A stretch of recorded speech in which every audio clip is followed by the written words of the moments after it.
आइए अगले हेडिंग पे चलते हैं कि फ्रिंज चौड़ाई नापकर प्रकाश की तरंग दैर्ध्य ज्ञात करना। देखिए यस एक प्रकाश स्रोत है आपका, एक वर्णी प्रकाश से इसको प्रकाशित किया गया है, यानी किसी एक ही रंग का प्रकाश इसके ऊपर आपतित हो रहा है, या ये स्वयं किसी एक ही रंग के प्रकाश का उत्सर्जन कर रहा है।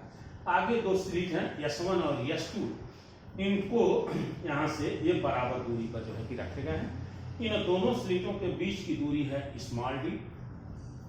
यहाँ से कैपिटल डी दूरी पर एक पर्दा रखा गया है, और ये देखिए S1 से चलने वाली तरंग P पर, S2 से चलने वाली तरंग P पर मिल रही है। O से P की दूरी x है। इस S1 से लंब गिरा दीजिए, ये मान लीजिए A पॉइंट पे कट कर रहा है, तो एक चीज क्लियर है कि जो S2 से तरंग चलेगी वह S1 की अपेक्षा S2A अधिक दूरी चलेगी, यानी S1 और S2 से चलने वाली तरंगों के बीच जो पथांतर होगा आपका, वह पथांतर S2A है, जो S2P माइनस S1P से निकलेगा। ये देखिए यहां से जो भी तरंग चल रही है और यहां से उनके बीच में यही इतना डिफरेंस है, और वो डिफरेंस है S2A। आप S2A कैलकुलेट कर लीजिए, आपका काम हो जाएगा। ये देखिए जरा सा, इस बीच से मान लीजिए कि अगर ये थीटा एंगल पर है आपका, तो ऐसी स्थिति में ये इतना एंगल 90 माइनस थीटा होगा। ये देखिए इसको देखा जाए, ये इतना 90 माइनस थीटा होगा, और ये 90 है तो ये थीटा हो जाएगा। तो हम कह सकते हैं कि त्रिभुज S1 S2A और CPO समरूप है। अब देखिए जब इस छोटे को और इस बड़े वाले को समरूप कर दिए, तो यहां पर इस कोण के ठीक सामने है आपका S2A, और इसमें कोण के ठीक सामने है आपका OP। फिर आइए यहां पर इसके ठीक सामने ये जो है कि आपका कोण के ठीक सामने कर्ण हो गए, ये लंब हो गया, ये एक तरह से आधार का काम करेगा। तो अब S1 S2 ये इतना इसमें ले लिया है, तो इसमें जो है कि यह CP के इक्वल होगा, यानी इस समय ये देखिए ये ठीक सामने लंब है, इसके ठीक सामने एक कर्ण है, और ये जो है कि आपका आधार है। तो हम कह सकते हैं इसके ठीक सामने लंब और कर्ण को लिया गया है, इसमें भी इसके ठीक सामने लंब और कर्ण को लिया गया है। अब फिगर स्पष्ट बने इसलिए P पॉइंट को हम यहां दिखाए हैं, ये P पॉइंट O के नजदीक ही होगा। तो इस स्थिति में जब O के नजदीकी होगा तो बीच से लाइन खींचेंगे तो और कम होगा, यानी CO और CP ये आपस में इक्वल होंगे, यानी CP लगभग बराबर होगा CO के, और S2A upon S1 S2 equal to OP upon CO। और फिगर देखिए, तो S2A निकालना है हमको, और हम कह सकते कि S1 S2 equal to D हो गया, OP इक्वल टू X हो गया, CO equal to capital T हो गया। ये सारे मान उठा के इसमें रखे जाएं तो S2A upon small d equal to X upon capital T। अब यहां से आप कह सकते कि S2A equal to XD by capital T। ये हमारा एक तरह से इक्वेशन नंबर 1 का काम करेगा, और हम पथांतर तक पहुंच गए कि इन दोनों तरंगों के बीच जो हमारा पथांतर है वह पथांतर S2A equal to XD by capital D के बराबर होगा। और आपको हमने बताया था जब समान कलांतर में हो, यानी वहां पर बताया था आपको पथांतर जब 0 लैम्डा 2 लैम्डा हो तो व्यतिकरण करने वाली तरंगें जो है कि तरंगों की तीव्रता अधिकतम होती है। यानी वहां पर अगर आपको याद हो तो पीछे के लेक्चर में बताया जा चुका है कि वहां पर दीप्ति फ्रिंजें बनेगी। तो आइए देखते हैं। आइए अब देखिए, कह रहा है जो बताया आपको कि यदि प्रकाश तरंगिकाओं के बीच पथांतर 0 lambda 2 lambda dot dot dot हो तो प्रकाश की तीव्रता अधिकतम होगी। इसी नाते पिछले लेक्चर पर आपको ये बता दिया था बहुत स्पष्ट।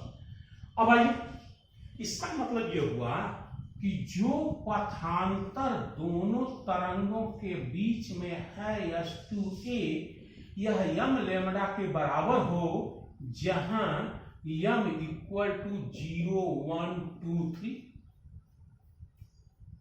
ठीक है, और स्पष्ट लिखना चाहते हैं, यानी दीप्ति फ्रिंजों के लिए ये, अब देखिए, अर्थात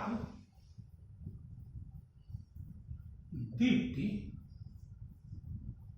फ्रिंजों के लिए समीकरण 1 से देखा जाए तो S2A का मान था xd/d equal to m lambda. लिख दे रहा हूं, समीकरण 1 से आप इसको न्यूट्रलाइज कर सकते हैं। ये आगे यही x निकाल लीजिए तो x equal to m d lambda by d, ये वैल्यू निकल करके आ गई हमारी x equal to m d lambda by d। अब जैसे ही आप m बराबर 0 रखेंगे, m बराबर 0 रखने पर हम इसको x 0 कर दे रहे हैं, x 0 की वैल्यू 0 हो जाएगी। यानी x बराबर 0 का अर्थ आपका ये होगा, ये पोर्शन होगा, ये जो सेंटर है उस सेंटर पर हमेशा दीप्ति फ्रिंज बनेगी और इसे केंद्रीय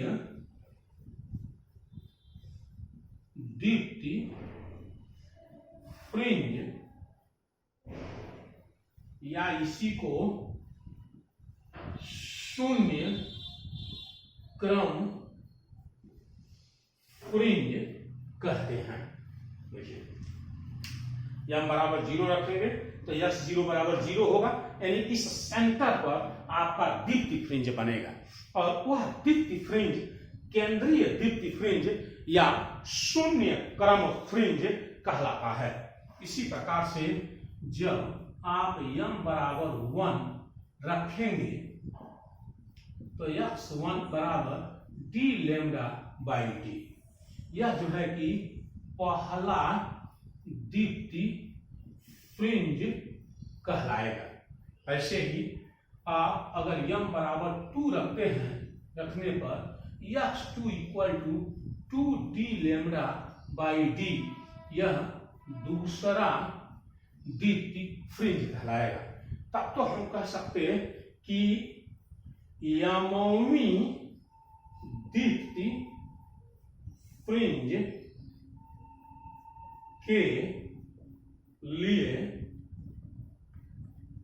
x से m equal to m d lambda by d। देखिए, वही मान निकल करके आ रहा है, कोई परिवर्तन नहीं है। हम एक तरह से इसको कह सकते हैं कि यही यमौमी दीप्ति फ्रिंज की दूरी है सेंटर O से। यह यमौमी दीप्ति फ्रिंज की दूरी होगी कहां से, तो इस सेंटर O से यह यमौमी दीप्ति फ्रिंज की दूरी होगी। अब आइए अदीप्ति फ्रिंज के लिए देखा जाए। इसके लिए देखा जाए तो कह रहा है कि यदि प्रकाश तरंगिकाओं के बीच पथांतर λ/2, 3 λ/2, 5 λ/2, और जान रहे हैं जब तरंगें पाई, 3 पाई, 5 पाई के बीच कलांतर पे होती हैं तो विपरीत कलाओं में मिलती हैं, और उस समय जो तरंगदैर्घ्य होता वो λ/2, 3 λ/2, 5 λ/2 डॉट डॉट डॉट होता है, और इस स्थिति में प्रकाश की तीव्रता न्यूनतम होती है। वही और दीप्ति फ्रिंजों का कंडीशन होगा, यानी पथांतर होना चाहिए S2A equal to m minus half into lambda, जहां m बराबर 1 2 3। अब और दीप्ति फ्रिंजों के लिए अगर समीकरण 1 से तुलना किया जाए तो S2A का मान x d/d m minus half lambda ये इतना निकल के आया था, ये वैल्यू रख दिया जाए तो ये हो गया। और यहाँ से अगर आप यक्स को कैलकुलेट करना चाहते हैं तो ये होगा m minus half D lambda by D जो है, ये इतनी वैल्यू यक्स की निकल करके आ गई।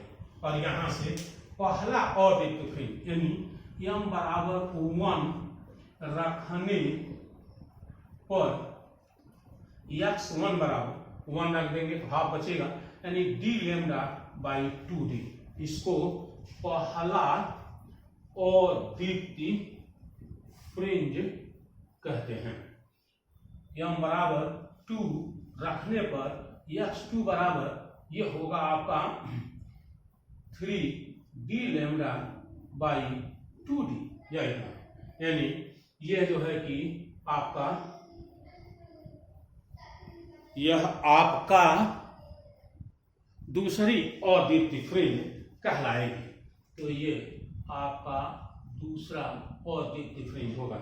ऐसे ही m बराबर 3 रखेंगे तो तीसरी अद्वितीय फ्रिंज जो है कि आपकी प्राप्त होगी। तो हमको क्या ध्यान में रखना है, हमको मेन ये ध्यान में रखना है, यहाँ गलती हो गई तो पूरा इक्वेशन ही आपका गलत हो जाएगा।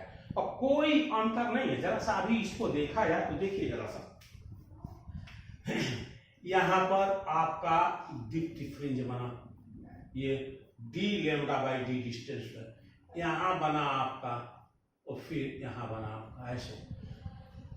अब आधी दूरी पर देखिए डी लेमडा बाई 2d, वो उसका पहला निकला था डी लेमडा बाई डी, तो इन्हीं दोनों के बीच में यह जो है कि डार्क फ्रिंजे भी बनेंगी। तो हम समयाभाव के कारण कल इसको विधिवत फिर आगे आपका ले चलेंगे कि इनके बीच की दूरियों का रिलेशन बताते हुए। धन्यवाद।